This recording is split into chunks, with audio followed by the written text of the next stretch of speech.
Hello hi ನಮಸ್ತೆ Mahadevi D fashion ಚಾನಲ್ಗೆ ಎಲ್ರಿಗೂ ಸ್ವಾಗತ. ಯಾರೆಲ್ಲ ಇನ್ನೂ ನಮ್ಮ ಚಾನಲ್ನ ಸಬ್ಸ್ಕ್ರೈಬ್ ಮಾಡ್ತೀನಿ ನೋಡ್ಲಾತಿರಲ್ಲ, ಸಬ್ಸ್ಕ್ರೈಬ್ ಮಾಡಿಕೊಂಡು ಆದಷ್ಟು ಫ್ರೆಂಡ್ಸ್ಗೆ ಫ್ಯಾಮಿಲಿ ಮೆಂಬರ್ಸ್ಗೆ ಶೇರ್ ಮಾಡಿ ನಮ್ಮ ಚಾನಲ್ಗೆ ಸಪೋರ್ಟ್ ಮಾಡಿರಿ.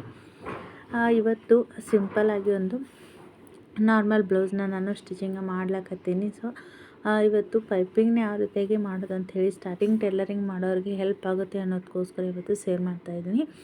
ಇವಾಗ ವಿಡಿಯೋದಲ್ಲಿ ನೀವು ನೋಡ್ತಾ ಇರ್ಬೋದು, ಒಂದು ಟ್ರೈಪೋಡ್ ಇಟ್ಟು ಹಳೇದು ವಿಡಿಯೋ ಮಾಡ್ಲಕತ್ರ ಅಂದರೆ ವೈಬ್ರೇಟ್ ಆಗ್ತಾ ಇರೋದು ನೋಡ್ತಾ ಇರ್ಬೋದು. ಹೀಗಾಗಿ ವಿಡಿಯೋ ಕ್ಲಾರಿಟಿ ಅಷ್ಟೊಂದು ಸರಿಯಾಗಿ ಬರೋಲ್ಲ ಅಂಥೇಳಿ ಯಾರಾದರೂ ವಿಡಿಯೋ ಮಾಡೋರಿದ್ರೆ ಮಾಡ್ಲಿಕ್ಕೆ ಸರಿ ಅನಿಸುತ್ತೆ. ಹೀಗಾಗಿ ಅದಕ್ಕೂ ಅಷ್ಟೊಂದು ಜಾಸ್ತಿ ನಾನು ಟೈಲರಿಂಗ್ ವಿಡಿಯೋನ ಹಾಕ್ಲಾಕತ್ತಿಲ್ಲ. ಇವತ್ತು ಪೈಪಿಂಗ್ನ ಮಾಡೋದನ್ನು ವಿಡಿಯೋ ಮಾಡಿ ಹಾಕ್ಬೇಕಂಥೇಳಿ ಅಂದ್ಕೊಂಡಿದ್ದೀನಿ. ಹಾಗೆ ಇವಾಗ ಫ್ರಂಟ್ ಪಾರ್ಟು ಇವಾಗ ಸ್ಟಿಚಿಂಗ್ ಮಾಡೋದು ಕಂಪ್ಲೀಟ್ ಆಗೈತಿ. ಹಾಗೆ ಇವಾಗ ಬ್ಯಾಕ್ ಪಾರ್ಟನ್ನು ನಾನು ರೆಡಿ ಮಾಡ್ತಾಯಿದ್ದೀನಿ. ಹಾಗೆ ಇವಾಗ ಬ್ಲೌಸ್ ಬ್ಲೌಸ್ ಲೆಂತ್ಗಿಂತನೂ ನಾನು 1 ಇಂಚ್ ಎಕ್ಸ್ಟ್ರಾ ತೊಗೊಂಡು ಕೆಳಗಡೆ ಸೆಂಟರ್ ಸೈಡ್ ಏನೈತಲ್ಲ ಅರ್ಧ ಇಂಚ್ ಆಗುವಷ್ಟು ಸ್ಟಿಚ್ನ ಹಾಕಿದ್ದೀನಿ. ಆಮೇಲೆ ಶೋಲ್ಡ್ರ್ ಜಾಯಿಂಟ್ ಮಾಡೋದಕ್ಕೋಸ್ಕರ ಅರ್ಧ ಇಂಚು ಎಕ್ಸ್ಟ್ರಾ, ಟೋಟಲಾಗಿ 1 ಇಂಚ್ ಎಕ್ಸ್ಟ್ರಾ ತೊಗೊಂಡಿದ್ದೀನಿ. ಹಾಗೆ ಇವಾಗ ನೆಕ್ ಹತ್ರ ಏನೈತಲ್ಲ ಒಂದು 1/4 ಇಂಚ್ ಆಗುವಷ್ಟು ಈ ರೀತಿಯಾಗಿ ಸ್ಟಿಚ್ನ ಹಾಕಿಬಿಟ್ಟು ಸುತ್ತಲೂ ನಾಚ್ನ ಹೊಡೆದ್ಬಿಟ್ಟು ಇವಾಗ ಫೋಲ್ಡ ಮಾಡ್ತಾಯಿದ್ದೀನಿ. ನೀವು ಫೋಲ್ಡಿಂಗ್ ಮಾಡದೇ ಹಾಗೆ ಕೂಡ ಪೈಪಿಂಗ್ ಮಾಡ್ಬೋದು. ಅಂದರೆ ಅತಿ ಸಣ್ಣದಾಗಿ ನೀವು ಪೈಪಿಂಗ್ನ ಮಾಡ್ಬೋದು. ಈ ರೀತಿಯಾಗಿ ಮಾಡೋದ್ರಿಂದ ಅತಿ ಸಣ್ಣದಾಗಿ ಪೈಪಿಂಗ್ನ ಮಾಡ್ಬೋದು. ಸ್ಟಾರ್ಟಿಂಗ್ ಟೈಲರಿಂಗ್ ಅದು ಮಾಡ್ಲಾಕತ್ತಿರ್ತಾರಲ್ಲ, ಯಾವ ರೀತಿಯಾಗಿ ಬಟ್ಟೆನ ಕಟಿಂಗ್ ಮಾಡಿ ಪೈಪಿಂಗ್ನ ಸ್ಟಿಚಿಂಗ್ನ ಮಾಡ್ಬೋದು ಅಂಥೇಳಿ ನಾನು ಇವತ್ತು ತಿಳಿಸ್ಕೊಡ್ತಾಯಿದ್ದೀನಿ. ಹಾಗೆ ಎಲ್ಲರೂ ಕೂಡ ನಮ್ಮ ಚಾನಲ್ಗೆ ಸಪೋರ್ಟ್ ಮಾಡ್ಲಾಕತ್ತೀರಿ. ಇದೇ ರೀತಿಯಾಗಿ ಸಪೋರ್ಟ್ ಮಾಡಿರಿ. ಟೈಲರಿಂಗಲ್ಲಿ ಯಾರಿಗೆಲ್ಲ ಇಂಟ್ರೆಸ್ಟ್ ಐತಲ್ಲ ಅವರು ಸಬ್ಸ್ಕ್ರೈಬ್ ಮಾಡಿಕೊಂಡು ಆದಷ್ಟು ಯಾರೆಲ್ಲ ಟೈಲರಿಂಗ್ನ ಮಾಡ್ಬೇಕಂತಿರ್ತಾರಲ್ಲ, ಫ್ರೆಂಡ್ಸಲ್ಲಾಗಿರ್ಬೋದು, ಫ್ಯಾಮಿಲಿ ಮೆಂಬರ್ಸಲ್ಲಾಗಿರ್ಬೋದು, ಆ ವಿಡಿಯೋನ ಶೇರ್ ಮಾಡಿ ನಮ್ಮ ಚಾನಲ್ಗೆ ಸಪೋರ್ಟ್ ಮಾಡಿರಿ. ಹಾಗೆ ಇವಾಗ ನೋಡ್ತಾ ಇರ್ಬೋದು, ನಾನು ಫೋಲ್ಡ್ ಮಾಡಿ ಒಂದು ಸ್ಟಿಚ್ನ ಹಾಕ್ತಾಯಿದ್ದೀನಿ. ಹಾಗೆ ಹಲವಾರು ವಿಡಿಯೋ ಒಳಗೆ ನಾರ್ಮಲ್ ಬ್ಲೌಸ್ ಕಟಿಂಗ್ ನಾನು ವಿಡಿಯೋನ ಹಾಕಿದ್ದೀನಿ, ಎಲ್ಲರೂ ಕೂಡ ಇಷ್ಟಪಟ್ಟಿರಿ. ಹಾಗೆ ಆರಿ ವರ್ಕ್ ಮಾಡುವಾಗ ವಿಡಿಯೋನ ಮಾಡಿರಿ ಅಂಥೇಳಿ ನನಗೆ ಕಮೆಂಟ್ ಕೂಡ ಮಾಡಿದ್ರಿ. ಹೀಗಾಗಿ ಒಂದು ಸ್ವಲ್ಪ ಮನೆ ಕೆಲಸದೊಳಗೆ ಏನೈತಲ್ಲ ಜಾಸ್ತಿ ಟೈಲರಿಂಗ್ ಒಳಗೆ ಅಂತಂದ್ರೆ ಇವಾಗ ಕಸ್ಟಮರ ಬ್ಲೌಸ್ ಹೀಗಾಗಿ ಮನೆ ಕೆಲಸ ಇರೋದ್ರಿಂದ ಒಂದು ಸ್ವಲ್ಪ ಏನೈತಲ್ಲ ಕಸ್ಟಮರ್ಸ್ ಬ್ಲೌಸಸ್ನ ನಾನು ಸ್ಟಿಚಿಂಗ್ ಮಾಡಿ ಕೊಡೋದ್ರೊಳಗೆ ಏನೈತಲ್ಲ ವಿಡಿಯೋನ ಮಾಡ್ಲಿಕ್ಕಾಗ್ತಿಲ್ಲ. ವಿಡಿಯೋ ಮಾಡಿದರೂ ಕೂಡ ಎಡಿಟ್ ಮಾಡಿ ಅಪ್ಲೋಡ್ ಮಾಡ್ಲಿಕ್ಕೆ ಆಗ್ತಾಯಿಲ್ಲ. ಯಾಕಂದ್ರೆ ಹೀಗಾಗಿ ಈ ಒಂದು ಬ್ಲೌಸ್ನ ಸ್ಟಿಚ್ ಮಾಡಬೇಕಾಯ್ತು ಅಂತಂದ್ರೆ ವಿಡಿಯೋನ ಮಾಡಿದ್ದೆ. ಡೇ ಟೈಮ್ ಅಂತಂದ್ರೆ ಒಂದೊಂದು ಸರ್ತಿ ಲೈಟ್ ಇರೋಂಗಿಲ್ಲ, ಹೋಗೋದು ಬರೋದು ಹಿಂಗೆ ಮಾಡುವಾಗ ಅಂತಾರೆ ವಿಡಿಯೋ ಕ್ಲಾರಿಟಿ ಅಷ್ಟೊಂದು ಸರಿಯಾಗಿ ಬರೋಂಗಿಲ್ಲ. ಹೀಗಾಗಿ ಹಲವಾರು ದಿನ ಆಯಿತು ನಾನು ವಿಡಿಯೋ ಕೂಡ ಅಪ್ಲೋಡ್ ಮಾಡಿಲ್ಲ. ಯಾಕಂತಂದ್ರೆ ಮನೆ ಕೆಲಸದೊಳಗೆ ಒಂದು ಸ್ವಲ್ಪ ಫ್ರೀ ಇದ್ದಾಗ ನಾನು ಏನೈತೆಲ್ಲ ಕಸ್ಟಮರ್ ಬ್ಲೌಸಸ್ನ ನಾನು ಸ್ಟಿಚಿಂಗ್ ಮಾಡಿ ಕೊಟ್ಟಿರ್ತೀನಿ. ಅದ್ರ ಜೊತೆಗೆ ವಿಡಿಯೋ ಮಾಡ್ಲಿಕ್ಕೆ ಕೂಡ ಆಗಿಲ್ಲ. ಹೀಗಾಗಿ ಇವಾಗ ನೋಡ್ತಾ ಇರ್ಬೋದು, ಲೈನಿಂಗು ಮತ್ತು ಫ್ಯಾಬ್ರಿಕ್ನ ಅಟ್ಯಾಚ್ ಮಾಡೋದು ಕಂಪ್ಲೀಟ್ ಆಯಿತು. ಎಕ್ಸ್ಟ್ರಾ ಉಳಿದಿರ್ತಕ್ಕಂತಹ ಫ್ಯಾಬ್ರಿಕನ್ನು ನಾನು ಇವಾಗ ಕಟಿಂಗ್ ಮಾಡಿ ತೆಗಿಲಾಕತ್ತೀನಿ. ಇದು ಯಾವುದೇ ಡಿಸೈನ್ ಇಲ್ಲ. ಇವಾಗ ನಾನು ಒಂದು ಸಾರಿ ಕಲರ್ ಬಟ್ಟೆನ ತೊಗೊಂಡಿದ್ದೀನಿ. ಇದನ್ನ ಈ ರೀತಿಯಾಗಿ ಕ್ರಾಸ್ ಆಗಿ ಬಟ್ಟೆನ ನಾವು ಕಟ್ ಮಾಡಬೇಕು. ನಾವು ಪೈಪಿಂಗ್ ಬಟ್ಟೆ ನೀವು ಸ್ಟಾರ್ಟಿಂಗ ಪೈಪಿಂಗ್ ಮಾಡ್ಲಾಕತ್ತೀರಿ, ಫಸ್ಟ್ ಟೈಮ್ ಟೈಲರಿಂಗ್ನ ಸ್ಟಾರ್ಟ್ ಮಾಡಿರಿ ಅಂತಂದ್ರೆ 1.5 ಇಂಚ್ ಆಗುವಷ್ಟು ನೀವು ವಿಡ್ತ್ನ ತೊಗೊಂಡ್ಬಿಟ್ಟು ಈ ರೀತಿಯಾಗಿ ಕ್ರಾಸಾಗಿ ಬಟ್ಟೆನ ಕಟಿಂಗ್ ಮಾಡ್ಬೋದು. ನಾನು ಇಲ್ಲಿ 1/4 ಇಂಚ್ ಆಗುವಷ್ಟು ವಿಡ್ತನ್ನು ತೊಗೊಂಡು ಈ ರೀತಿಯಾಗಿ ಕ್ರಾಸಾಗಿ ಬಟ್ಟೆನ ಕಟಿಂಗ್ ಮಾಡ್ತಾಯಿದ್ದೀನಿ. ಸ್ಟ್ರೈಟಾಗಿ ತೊಗೊಂಡ್ರೆ ನೀವು ಪೈಪಿಂಗ್ ಮಾಡುವಾಗ ರೌಂಡ್ ಶೇಪಲ್ಲಾಗಿರಬಹುದು, ಕರ್ವ್ ಶೇಪಲ್ಲಿ ಸ್ವಲ್ಪ ನೀರಿಗೆ ರೀತಿಯಾಗಿ ಬಂದುಬಿಡ್ತೈತಿ, ನೀಟಾಗಿ ಪೈಪಿಂಗ್ ಅನ್ನೋದು ಬರೋಂಗಿಲ್ಲ. ಹೀಗಾಗಿ ಈ ರೀತಿಯಾಗಿ ಕ್ರಾಸಾಗಿ ಬಟ್ಟೆನ ಕಟಿಂಗ್ ಮಾಡಿ ನೀವು ಪೈಪಿಂಗ್ ಮಾಡಿ ನೋಡಿ ತುಂಬಾ ಚೆನ್ನಾಗಿ ಬರುತ್ತೆ. ಮತ್ತು ಎಷ್ಟು ಸಣ್ಣದಾಗಿ ಬೇಕಾದರೂ ನೀವು ಪೈಪಿಂಗ್ ಮಾಡ್ಬೋದು, ತುಂಬ ನೀಟಾಗಿ ಬರುತ್ತೆ. ಇಲ್ಲಿ ನೋಡ್ತಾ ಇರ್ಬೋದು ಯಾವ ರೀತಿಯಾಗಿ ಜಾಯಿಂಟ್ ಮಾಡೋದು ಅಂತೇಳಿ ನಾನು ತಿಳಿಸ್ಕೊಡ್ತೀನಿ. ಈ ರೀತಿಯಾಗಿ 2 ಪಾರ್ಟನ್ನು ನಾನು ಈ ರೀತಿಯಾಗಿ ತಗೊಂಡು ಈ ರೀತಿಯಾಗಿ ನಾವು ಸ್ಕ್ವೇರ್ ರೀತಿಯಲ್ಲಿ ಈ ರೀತಿಯಾಗಿ ಇಟ್ಕೋಬೇಕು.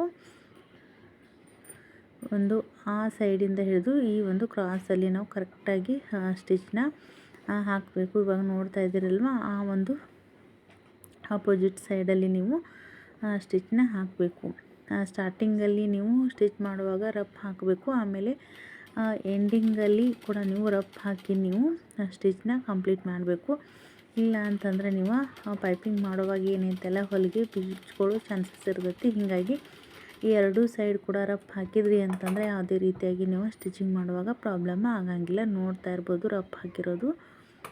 ಹಾಗೆ ಎಕ್ಸ್ಟ್ರಾ ಏನು ಬಟ್ಟೆ ಏನೈತಲ್ಲ ಇವಾಗ ಕಟಿಂಗ್ ಮಾಡಿ ತೆಗಿತೀನಿ.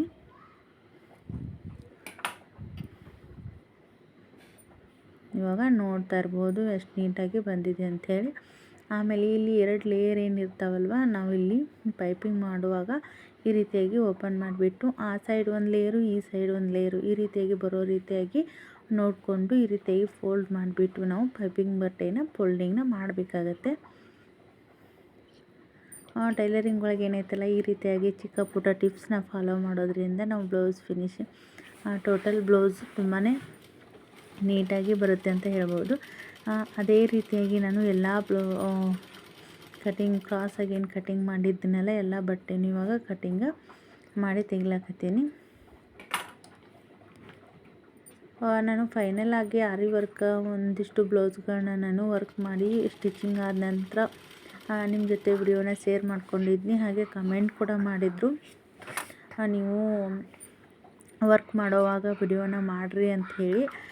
ಹೆಂಗಂತಂದರೆ ಯಾವಾಗಲಾದರೂ ಒಂದು ಸ್ವಲ್ಪ 10 ನಿಮಿಷ 20 ನಿಮಿಷ ಫ್ರೀ ಇರುತ್ತಲ್ಲ, ಆ ಟೈಮ್ ಒಳಗೆ ಸ್ವಲ್ಪ ನಾನು ವರ್ಕ್ನ ಮಾಡ್ತಿರ್ತೀನಿ. ಹೀಗಾಗಿ ಕಂಟಿನ್ಯೂಸ್ ಆಗಿ ಕೂತ್ಕೊಂಡು ವರ್ಕ್ ಮಾಡದೇ ಇರೋ ಕಾರಣಕ್ಕಾಗಿ ನನಗೆ ಆರಿ ವರ್ಕ್ ಮಾಡೋಕೆ ವಿಡಿಯೋ ಮಾಡ್ಲಿಕ್ಕೆ ಟೈಮ್ ಇಲ್ಲ ಅಂತ ಹೇಳ್ಬೋದು.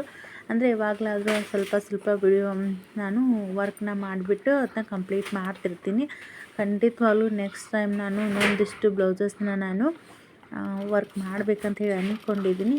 ಬಟ್ ಇವಾಗ ಜಾಸ್ತಿ ಕಸ್ಟಮರ್ಸ್ ಬ್ಲೌಸಸ್ ಇರೋದ್ರಿಂದ ಅವು ಕಂಪ್ಲೀಟ್ ಆದ ನಂತರ ನಾನು ಖಂಡಿತವಾಗ್ಲೂ ನಿಮಗೆ ಆರಿ ವರ್ಕ್ ಡಿಸೈನ್ ಏನೈತಿಲ್ಲ ನಾನು ಯಾವ ರೀತಿಯಾಗಿ ವರ್ಕ್ ಮಾಡ್ತೀನಿ ಅನ್ನೋದನ್ನ ಖಂಡಿತವಾಗ್ಲೂ ನಿಮ್ಮ ಜೊತೆ ಶೇರ್ ಮಾಡ್ತೀನಿ.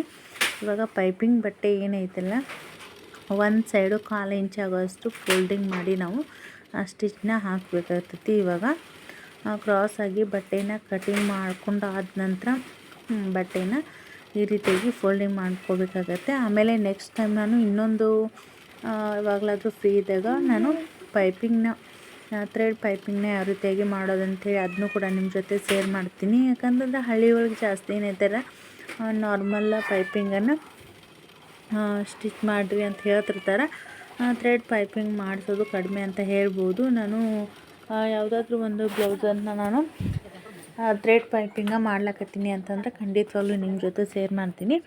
ಇವಾಗ ಒಂದು ಸೈಡ್ 1/4 ಇಂಚ್ ಆಗೋಷ್ಟು ಫೋಲ್ಡಿಂಗ್ ಮಾಡಿ ಸ್ಟಿಚಿಂಗ್ ಮಾಡೋದು ಕಂಪ್ಲೀಟ್ ಆಯಿತು. ಹಾಗೆ ಬ್ಯಾಕ್ ಪಾರ್ಟ್ ಕೂಡ ನಾವು ಲೈನಿಂಗು ಫ್ಯಾಬ್ರಿಕ್ನ ಅಟ್ಯಾಚ್ ಮಾಡಿ ಇಟ್ಕೊಂಡಿದ್ವಿ. ಅದಕ್ಕೆ ಇವಾಗ ನಾನು ಪೈಪಿಂಗ್ ಬಟ್ಟೆನ ಅಟ್ಯಾಚ್ ಮಾಡ್ತೀನಿ. ನಾನು ಇವಾಗ ಇದು ಪೈಪಿಂಗ್ ಮಾಡೋ ಬಟ್ಟೆ ಏನೈತಲ್ಲ ಬ್ಯಾಕ್ ಪಾರ್ಟ್ ಕೂಡ ಅದನ್ನು ಉಲ್ಟಾ ಇಟ್ಕೊಂಡಿದ್ದೀನಿ. ಆಮೇಲೆ ಪೈಪಿಂಗ್ ಬಟ್ಟೆ ಏನೈತಲ್ಲ ಅದನ್ನು ಕೂಡ ನಾನು ಉಲ್ಟಾ ಇಟ್ಕೊಂಡಿದ್ದೀನಿ. ಉಲ್ಟಾ ಇಟ್ಟು ನಮಗೆ ಸ್ಟಿಚಿಂಗ್ ಮಾರ್ಜಿನ್ ಎಷ್ಟು ಬೇಕಲ್ಲ ನೋಡಿಕೊಂಡು ಅಷ್ಟನ್ನು ನಾನು ಸ್ಟಿಚಿಂಗ್ ಮಾಡ್ತಾ ಇವಾಗ ಸ್ಟಿಚಿಂಗ್ ಮಾಡ್ಲತ್ತೀನಿ. ಈ ರೀತಿಯಾಗಿ ನೀವು ನಾನು ಪೈಪಿಂಗ್ ಬಟ್ಟೆ ಕೂಡ ಉಲ್ಟಾ ಇಟ್ಟಿದ್ದೀನಿ. ಆಮೇಲೆ ಇದು ಬ್ಲೌಸ್ ಪೀಸ್ ಏನೈತಲ್ಲ ಅದನ್ನು ಕೂಡ ನಾನು ಪಾರ್ಟ್ ಕೂಡ ನಾನು ಉಲ್ಟಾ ಇಟ್ಟು ಈ ರೀತಿಯಾಗಿ ಸ್ಟಿಚ್ ಮಾಡ್ತಾಯಿದ್ದೀನಿ. ಈ ರೀತಿಯಾಗಿ ಮಾಡೋದ್ರಿಂದ ಎಲ್ಲಾದರೂ ಬ್ಲೌಸ್ ಪೀಸ್ ಏನೈತಲ್ಲ ಒಂದೊಂದು ಸೈಡ್ ಹೊಲಿಗೆ ಸರಿಯಾಗಿ ಕೂತಿರೋಂಗಿಲ್ಲ. ತುದಿ ಅಂಚಲ್ಲಿ ಹೊಲಿಗೆ ಕೂತ್ಕೊಂಡು ನಾವು ಹಾಗೇ ಪೈಪಿಂಗ್ ಮಾಡಿಬಿಟ್ವಿ ಅಂತಂದರೆ ನಾಳೆ ವೇರ್ ಮಾಡಿದ ನಂತರ ಬಿಚ್ಕೊಂಡು ಹೋಗೋ ಚಾನ್ಸಸ್ ಇರುತ್ತೆ. ಈ ರೀತಿಯಾಗಿ ನಾವು ಸ್ಟಿಚ್ ಹಾಕೋದ್ರಿಂದ ಎಲ್ಲ ಸೈಡ್ ಕೂಡ ಒಂದೇ ಸಮನಾಗಿ ಒಂದು ಸ್ಟಿಚಿಂಗ್ ಮಾರ್ಜಿನ್ ಅನ್ನೋದು ಬರ್ತೈತಿ. ಮತ್ತು ನಾವು ಪೈಪಿಂಗ್ ಮಾಡುವಾಗ ಕೂಡ ಒಂದೇ ರೀತಿ ಒಂದು ಸೈಡ್ ದಪ್ಪ ಇನ್ನೊಂದು ಸೈಡ್ ಸಣ್ಣ ಈ ರೀತಿಯಾಗಿ ಪೈಪಿಂಗ್ ಆಗೋದಿಲ್ಲ. ತುಂಬ ನೀಟಾಗಿ ಒಂದೇ ಸಮಾನೆ ನಾವು ಪೈಪಿಂಗ್ನ ಮಾಡಬಹುದು.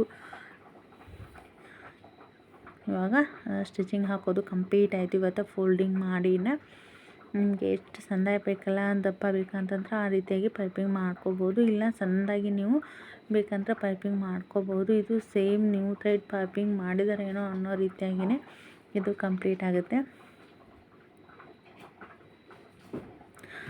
ಸೊ ಟ್ರೈಫೋಡ್ ಇಲ್ಲದೆ ಇರೋ ಕಾರಣಕ್ಕಾಗಿ ನನಗೆ ಸರಿಯಾಗಿ ವಿಡಿಯೋ ಮಾಡ್ಲಿಕ್ಕಾಗ್ತಿಲ್ಲ. ಯಾಕಂತಂದರೆ ವೈಬ್ರೇಟ್ ಆಗ್ಲಕ್ಕೈತೆ ಅಂತಂದರೆ ವಿಡಿಯೋ ಕ್ಲಾರಿಟಿ ಕೂಡ ಅಷ್ಟೊಂದು ಸರಿಯಾಗಿರೋಂಗಿಲ್ಲ. ಹೀಗಾಗಿ ನಾನು ನೆಕ್ಸ್ಟ್ ಟೈಮ್ ಏನೈತಲ್ಲ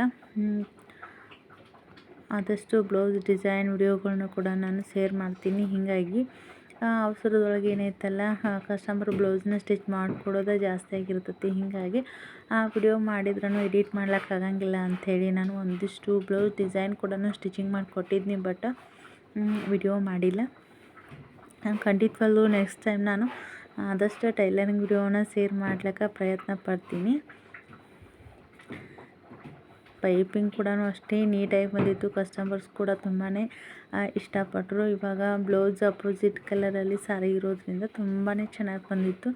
ಆಮೇಲೆ ನಾನು ಈ ಸಾರಿದೇನು ಬಟ್ಟೆ ಏನೈತಲ್ಲ ನಾನು ಸ್ವಲ್ಪನೇ ಕಟಿಂಗ್ ಮಾಡಿ ತೊಗೊಂಡಿದ್ನಿ. ಯಾಕಂತಂದ್ರೆ ಸಾರಿ ಏನಾದರೂ ಶಾರ್ಟೇಜ್ ಆಗುತ್ತೆ ಅನ್ನೋದಕ್ಕೋಸ್ಕರ. ಹೀಗಾಗಿ ಅಷ್ಟರೊಳಗೆ ನಾನು ಕ್ರಾಸಾಗಿ ಬಟ್ಟೆನ ಕಟಿಂಗ್ ಮಾಡಿ ಫ್ರಂಟ್ ಪಾರ್ಟಲ್ಲಿ ಮತ್ತು ಬ್ಯಾಕ್ ಪಾರ್ಟಲ್ಲಿ ಇದೇ ರೀತಿಯಾಗಿ ನಾನು ಪೈಪಿಂಗ್ ಕೊಟ್ಟಿದ್ದೀನಿ.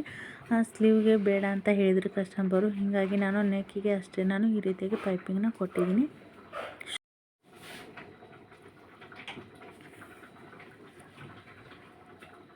ಫೈನಲಾಗಿ ನೋಡ್ಲಾಕತ್ತೀರಲ್ಲ ಪೈಪಿಂಗ್ ಎಷ್ಟು ಚೆಂದಾಗಿ ಬಂದೈತಿ ಅಂತ ಹೇಳಿ. ಯಾವುದೇ ರೀತಿಯಾಗಿ ಇದು ಪೈಪಿಂಗ್ ಕೂಡ ಹೊರಳಂಗಿಲ್ಲ, ಅಷ್ಟು ಚೆನ್ನಾಗಿ ನೀಟಾಗಿ ಬಂದೈತಿ. ನೋಡ್ತಾ ಇರ್ಬೋದು ನೀವು, ಥ್ರೆಡ್ ಪೈಪಿಂಗ್ ರೀತಿಯೇ ಬಂದೈತಿ. ಯಾರಿಗೆಲ್ಲ ಈ ಒಂದು ಪೈಪಿಂಗ್ ಮಾಡೋ ಮೆಥಡ್ ಇಷ್ಟ ಆಯ್ತಲ್ಲ ಪ್ಲೀಸ್ ಲೈಕ್ ಮಾಡಿರಿ, ಶೇರ್ ಮಾಡಿರಿ. ಆದಷ್ಟು ಜನಕ್ಕೆ ಟೈಲರಿಂಗ್ ಒಳಗೆ ಇಂಟ್ರೆಸ್ಟ್ ಇದ್ದವ್ರಿಗೆ ಆದಷ್ಟು ಈ ವಿಡಿಯೋನ ಶೇರ್ ಮಾಡಿ. ಪೈಪಿಂಗ್ ನೋಡ್ತಾ ಇರ್ಬೋದು ತುಂಬಾ ನೀಟಾಗಿ ಬಂದೈತಿ. ನೀವು ಪ್ಲೇನ್ ಬ್ಲೌಸಿಗೆ ಕೂಡ ಇದೇ ರೀತಿಯಾಗಿ ಮಾಡ್ಬೋದು ಪೈಪಿಂಗ್ನ.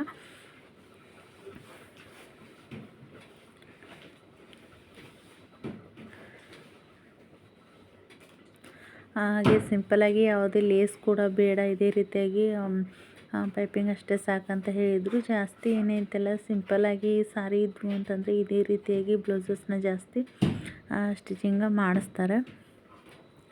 ಇವಾಗ ಫ್ರಂಟ್ ಪಾರ್ಟ್ ಕೂಡ ನಾನು ಸ್ಟಿಚಿಂಗ್ ಮಾಡಿ ಕಂಪ್ಲೀಟ್ ಮಾಡೀನಿ. ಸ್ಲೀವ್ ಕೂಡ ರೆಡಿ ಮಾಡಿ ಇಟ್ಟೇನಿ. ಇನ್ನು ಬ್ಲೌಸ್ ಫಿನಿಶಿಂಗ್ ಮಾಡೋದು. ಹೀಗಾಗಿ ಇದು ನಾನು ವಿಡಿಯೋ ಮಾಡಿಟ್ಟು ತುಂಬಾ ದಿನ ಆಯಿತು, ಬಟ್ ಎಡಿಟ್ ಮಾಡಿ ಹಾಕ್ಲಿಕ್ಕಾಗಿರಲಿಲ್ಲ.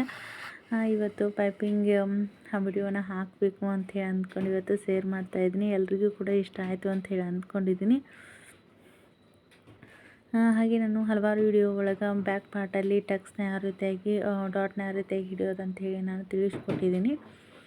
ಮತ್ತು ಕಟ್ಟಿಂಗ್, ನೀವು ಬ್ಲೌಸ್ ಕಟ್ಟಿಂಗ್ ವಿಡಿಯೋನ ನೋಡಿದ್ರಿ ಅಂತ ಖಂಡಿತವಾಗ್ಲೂ ನಿಮಗೆ ಯಾವ ರೀತಿಯಾಗಿ ನನಗೆ ಎಷ್ಟೊಂದು ಜನ ಕಮೆಂಟ್ ಮಾಡಿರ್ತಾರೆ, ಹೇಳ್ತಾರೆ ನೀವು ಕಟ್ಟಿಂಗ್ ಮತ್ತು ಸ್ಟಿಚಿಂಗ್ ವಿಡಿಯೋದಿಂದ ನಮ್ಗೆ ಹೆಲ್ಪ್ ಆಗಿದ್ರಿ ಅಂಥೇಳಿ ಕಮೆಂಟ್ ಕೂಡ ಮಾಡ್ಯಾರ. ನೋಡಿದ್ರೆ ನನಗೆ ತುಂಬ ಖುಷಿ ಅನಿಸ್ತೈತಿ. ಯಾಕಂತಂದರೆ ನಾವು ಕೂಡ ಸ್ಟಾರ್ಟಿಂಗಲ್ಲಿ ಎಷ್ಟೊಂದು ಸ್ಟ್ರಗಲ್ ಪಟ್ಕೊಂಡು ನಾವು ಟೈಲರಿಂಗ್ನ ಕಲ್ತಿರೋದು. ಇವಾಗ ನಮ್ಮಿಂದ ಇನ್ನೊಬ್ಬರಿಗೆ ಹೆಲ್ಪ್ ಆಗುತ್ತೆ ಅಂತಂದ್ರೆ ತುಂಬಾ ಖುಷಿ ಆಗ್ತೈತಿ.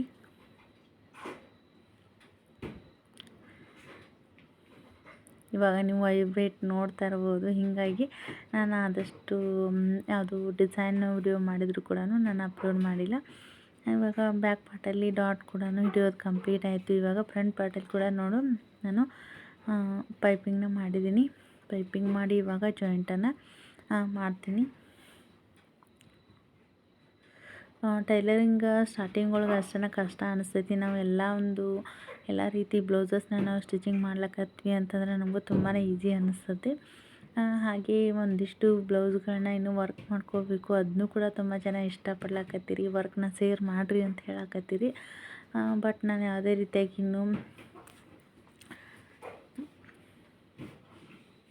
ಟ್ರೇಸಿಂಗ್ ಪೇಪರ್ ಆಗಲಿ ಯಾವುದೇ ರೀತಿ ಕಾರ್ಬನ್ ಶೀಟ್ ಆಗಲಿ ನಾನು ಯೂಸ್ ಮಾಡಿಲ್ಲ. ಫ್ರೀ ಹ್ಯಾಂಡಲ್ಲೇ ನಾನು ಡ್ರಾ ಮಾಡಿಬಿಟ್ಟು ನಾನು ವರ್ಕ್ನ ಮಾಡೋದು. ಹೀಗಾಗಿ ನೆಕ್ಸ್ಟ್ ಟೈಮಲ್ಲಿ ಒಂದು ಬ್ರೈಡಲ್ ವರ್ಕ್ ಇರ್ತಕ್ಕಂಥ ಒಂದು ಬ್ಲೌಸ್ ವರ್ಕ್ನ ಮಾಡಬೇಕು ಅಂತ ಹೇಳಿ ಅಂದ್ಕೊಂಡಿದ್ದೀನಿ. ಮತ್ತು ಹಾಗೆ ಸಿಂಪಲ್ ಒಂದು ಬ್ಲೌಸ್ ಕೂಡ ಐತಿ, ಅದನ್ನು ಕೂಡ ನಾನು ನಿಮ್ಮ ಜೊತೆ ಖಂಡಿತವಾಗ್ಲೂ ಶೇರ್ ಮಾಡ್ತೀನಿ. ಒಂದು ಬ್ಲೌಸ್ ಇವಾಗ ಒಂದೆರಡು ಬ್ಲೌಸ್ನ ನಾನು ವರ್ಕ್ ಮಾಡಿದ್ದೀನಿ ಸಿಂಪಲ್ಲಾಗಿ, ಬಟ್ ನನಗೆ ವಿಡಿಯೋ ಮಾಡ್ಲಿಕ್ಕಾಗಿಲ್ಲ.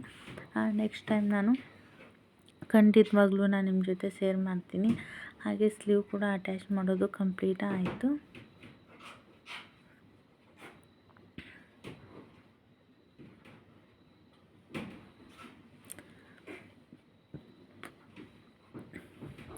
ಹಾಗೆ ಇವತ್ತು ಈ ಬ್ಲೌಸ್ ಕಂಪ್ಲೀಟ್ ಆದ ನಂತರ ಒಂದೆರಡು ಸಾರಿ ಏನದಾವಲ್ಲ ಪಿಕೋ ಹಾಕಿದ್ನಿ. ಆಮೇಲೆ ಆಲ್ಟ್ರೇಷನ್ ಅಂತ ಹೇಳಿ ಬಂದುಬಿಟ್ರೆ ಅದಕ್ಕೂ ಕೂಡ ಜಾಸ್ತಿ ಟೈಮಿಂಗ್ ಕೊಡಬೇಕಾಗ್ತೈತಿ. ಹೀಗಾಗಿ ಈ ಬ್ಲೌಸ್ ಏನೈತಲ್ಲ, ಬ್ಲೌಸ್ ತೊಗೊಂಡು ಹೋಗ್ಲಕ್ಕೆ ಬಂದವರು ಕೂಡ ಆಲ್ಟ್ರೇಷನ್ ಮಾಡಿಸ್ಲಕ್ಕೆ ತೊಗೊಂಡು ಬಂದಿದ್ರು. ಹೀಗಾಗಿ ಅವತ್ತೂ ಕೂಡ ಆಲ್ಟ್ರೇಷನ್ ಮಾಡಿ, ಸ್ಕೂಲ್ ಯೂನಿಫಾರ್ಮ್ ಕೂಡ ಇದ್ವು, ಅವನು ಕೂಡ ಮಾಡಿ ಕೊಡಬೇಕಾಯ್ತಂತ ಜಾಸ್ತಿ ಟೈಮ್ ತೊಗೋತು. ಬಟ್ ನಾವು ಆಲ್ಟ್ರೇಷನ್ ಮಾಡಲಿಕ್ಕೆ ಎಷ್ಟು ಟೈಮಿಂಗ್ ಹಿಡಿಯುತ್ತೆ ಅಷ್ಟು ಖಂಡಿತವಾಗ್ಲೂ ನಾನು ಚಾರ್ಜ್ ಮಾಡಿರ್ತೀನಿ.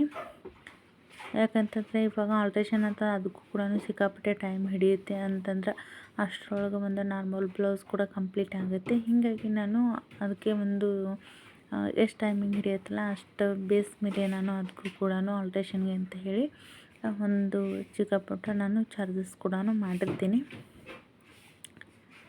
ಇವತ್ತು ಮನೆ ಕೆಲಸ ಮಾಡಿಕೊಂಡು ಏನೂ ಇಲ್ಲ ಅಂತಂದ್ರೂ ನಾವು ಟೈಲರಿಂಗ್ ಒಂದು ಜರ್ನಿಯಲ್ಲಿ ನಾವು ಅಲ್ಪ ಸ್ವಲ್ಪನಾದರೂ ನಾವು ಇದಕ್ಕೆ ಉಳಿತಾಯನ ಮಾಡ್ಬೋದು.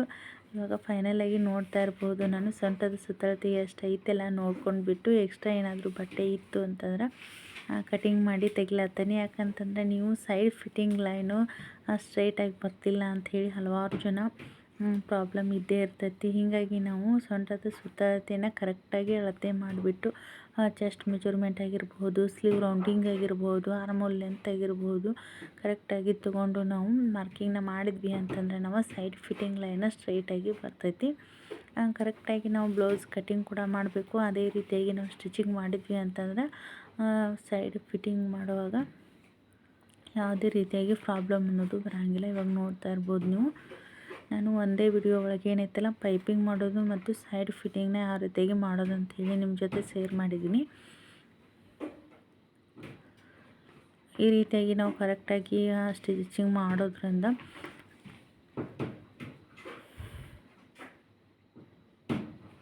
ಹಾಗೆ ಇವಾಗ ಎಕ್ಸ್ಟ್ರಾ ನಾನು ಮಾರ್ಜಿನ್ಗೋಸ್ಕರ ಅಂಥೇಳಿ ಎಷ್ಟು ನಾನು ತೊಗೊಂಡಿದ್ದೀನಲ್ಲ ಅಷ್ಟಕ್ಕೆ ಮಾರ್ಕಿಂಗ್ನ ನಾನು ಮಾಡ್ತಾಯಿದ್ದೀನಿ. ಕರೆಕ್ಟಾಗಿ ನೋಡ್ತಾ ಇರ್ಬೋದು, 1.5 ಇಂಚು ಸ್ಟಿಚಿಂಗ್ ಮಾರ್ಜಿನ್ನ ತೊಗೊಂಡಿದ್ದೀನಿ. ಕರೆಕ್ಟಾಗಿ ಅಷ್ಟೇ ಉಳ್ಕೊಂಡಿದೆ. ರಫ್ ಸ್ಟಿಚ್ ಏನೈತಿಲ್ಲ, ನಾನು ಇಲ್ಲಿ ಒಂದು 3 ರಿಂದ 4 ನಾನು ಸ್ಟಿಚ್ನ ಹಾಕ್ತೀನಿ. ನೋಡ್ತಾ ಇರ್ಬೋದು, ಸೈಡ್ ಫಿಟ್ಟಿಂಗ್ ಲೈನ್ನ ಸ್ಟ್ರೈಟಾಗಿ ಬಂದಿರೋದನ್ನು ನೀವು ನೋಡ್ತಾ ಇರ್ಬೋದು. ನೀವು ಕರೆಕ್ಟಾಗಿ ಬ್ಲೌಸು ಕಟ್ಟಿಂಗ್ ಅನ್ನೋದು ನೀವು ತುಂಬ ನೀಟಾಗಿ ಕಲ್ತ್ಕೊಂಡ್ರಿ ಅಂತಂದರೆ ನೀವು ಸ್ಟಿಚಿಂಗ್ ಒಳಗೆ ಏನೈತಲ್ಲ ನೀವು ಇಂಪ್ರೂವ್ ಆಗ್ಬೋದು. ನೀವು ಮೇನ್ ಕಟ್ಟಿಂಗ್ ಒಳಗೆ ಏನಾದರೂ ಮಿಸ್ಟೇಕ್ ಮಾಡಿದ್ರಿ ಅಂತಂದರೆ ನೀವು ಎಷ್ಟೇ ಚೆನ್ನಾಗಿ ನೀವು ಆ ಬ್ಲೌಸನ್ನು ನೀವು ಸ್ಟಿಚಿಂಗ್ ಮಾಡಿದರೂ ಕೂಡ ನೀವು ಅಲ್ಪ ಸ್ವಲ್ಪ ಕೆಟ್ಟೋಗೋ ಚಾನ್ಸಸ್ ಇರ್ತೈತಿ. ಹೀಗಾಗಿ ನೀವು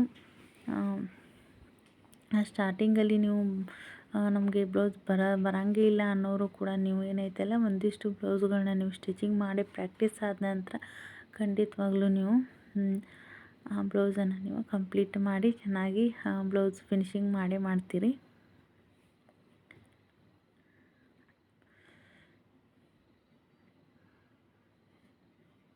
ಇವಾಗ ಸೈಡ್ ಫಿಟ್ಟಿಂಗ್ ಲೈನ್ ಕೂಡ ನಾನು ಹಾಕೋದು ಕಂಪ್ಲೀಟ್ ಆಯಿತು. ನೆಕ್ಸ್ಟ್ ಏನೈತಲ್ಲ ಇವಾಗ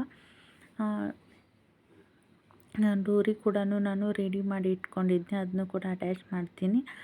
ಇದಕ್ಕೆ ಹುಕ್ಸ್ ಅಷ್ಟು ಅಟ್ಯಾಚ್ ಮಾಡಿಬಿಟ್ರೆ ಇವತ್ತು ಒಂದು ಬ್ಲೌಸ್ ಕಂಪ್ಲೀಟ್ ಆಯಿತು. ಹಾಗೆ ಇವತ್ತು ಸೈಡಲ್ಲಿ ನೋಡ್ತಾ ಇರ್ಬೋದು ನೀವು, ಎಲ್ಲಿ ಹೆಚ್ಚು ಕಡಿಮೆ ಅನ್ನೋದು ಬಂದಿಲ್ಲ. ಸ್ಲೀವ್ ಜಾಯಿಂಟಿಂಗಲ್ಲಿ ನೋಡ್ತಾ ಇರ್ಬೋದು ಎಷ್ಟು ನೀಟಾಗಿ ಬಂದೈತಿ ಅಂಥೇಳಿ ನೀವು ನೋಡ್ತಾ ಇರ್ಬೋದು. ಮೇನ್ ಒಂದು ಚಿಕ್ಕ ಪುಟ್ಟ ಈ ರೀತಿಯಾಗಿ ನೀವು ಎಲ್ಲ ಕೂಡ ಅಬ್ಸರ್ವ್ ಮಾಡಿ ಸ್ಟಿಚಿಂಗ್ ಮಾಡಬೇಕಾಗ್ತೈತಿ. ಆರ್ಮ್ ಹೋಲ್ ಲೆಂತ್ ನೋಡ್ತಾ ಇರ್ಬೋದು ನೀವು, ಯಾವುದೇ ರೀತಿಯಾಗಿ ನೇರಿಗೆ ಅನ್ನೋದು ಬಂದಿಲ್ಲ ನೋಡಿರಿ. ಯಾಕಂತಂದರೆ ನೀವು ಸ್ಲೀವ್ ಜಾಯಿಂಟ್ ಮಾಡುವಾಗ ಯಾವುದೇ ರೀತಿಯಾಗಿ ಎಳೆದೆ ನೀವು ಕರೆಕ್ಟಾಗಿ ನೀವು ಜಾಯಿಂಟ್ ಮಾಡಿದ್ರಿ ಅಂತಂದ್ರೆ ಯಾವುದೇ ರೀತಿಯಾಗಿ ಪ್ರಾಬ್ಲಮ್ ಅನ್ನೋದು ಬರೋಂಗಿಲ್ಲ. ಇಲ್ಲಿ ಈ ಸೈಡ್ ಕೂಡ ನೋಡ್ತಾ ಇರ್ಬೋದು, ಸ್ಲೀವು ನೋಡ್ತಾ ಇರ್ಬೋದು ಕರೆಕ್ಟಾಗಿಯೇ ಕೂತ್ಕೊಂಡಿದೆ. ಹೆಚ್ಚು ಕಡಿಮೆ ಅನ್ನೋದು ಯಾವ ಸೈಡ್ ಕೂಡ ಬಂದಿಲ್ಲ. ಹಾಗೆ ಬ್ಲೌಸ್ ಪೈಪಿಂಗ್ ಕೂಡ ಅಷ್ಟೇ ಚೆನ್ನಾಗಿ ಬಂದೈತಿ. ಇವಾಗ ಫೈನಲಾಗಿ ಏನೈತಲ್ಲ ಡೋರಿನ ನಾನು ಅಟ್ಯಾಚ ಮಾಡ್ತೀನಿ.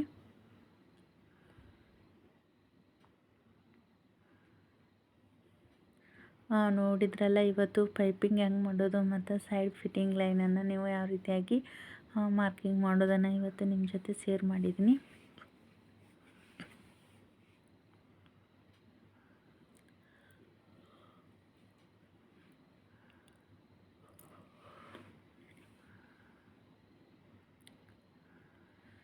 ಇವಾಗ ಡೋರಿ ಕೂಡ ನೀವು ಹಲವಾರು ರೀತಿಯಾಗಿ ಮಾಡ್ಬೋದು. ಥ್ರೆಡನ್ನು ಯೂಸ್ ಮಾಡಿ ಕೂಡ ಮಾಡ್ತಿರ್ತಾರೆ, ಮತ್ತು ಸೂಜಿಯಿಂದ ಮಾಡ್ತಾರೆ. ಆಮೇಲೆ ಈ ಲೂಪ್ ಟರ್ನರ್ ಅಂತೇಳಿ ಬಂದೈತಲ್ಲ ಅದರಿಂದನೂ ಕೂಡ ಮಾಡ್ತಾರೆ. ನಾನು ಏನೈತಲ್ಲ ಸ್ಟಾರ್ಟಿಂಗಿಂದನೂ ಥ್ರೆಡ್ ಯೂಸ್ ಮಾಡಿ ಮಾಡೋದು ಇದೆ, ಅದೇ ಒಂದು ಪ್ರಾಕ್ಟೀಸ್ ಆಗಿಬಿಟ್ಟೈತಿ. ಸೊ ನಾನು ಕೂಡ ಥ್ರೆಡ್ ಯೂಸ್ ಮಾಡಿಬಿಟ್ಟೇನೆ ಈ ರೀತಿಯಾಗಿ ಡೋರಿನ ರೆಡಿ ಮಾಡ್ಕೊಳ್ಳೋದು, ಎರಡು ಅಟ್ಯಾಚ್ ಮಾಡೋದು ಇವಾಗ ಕಂಪ್ಲೀಟ್ ಆಯಿತು.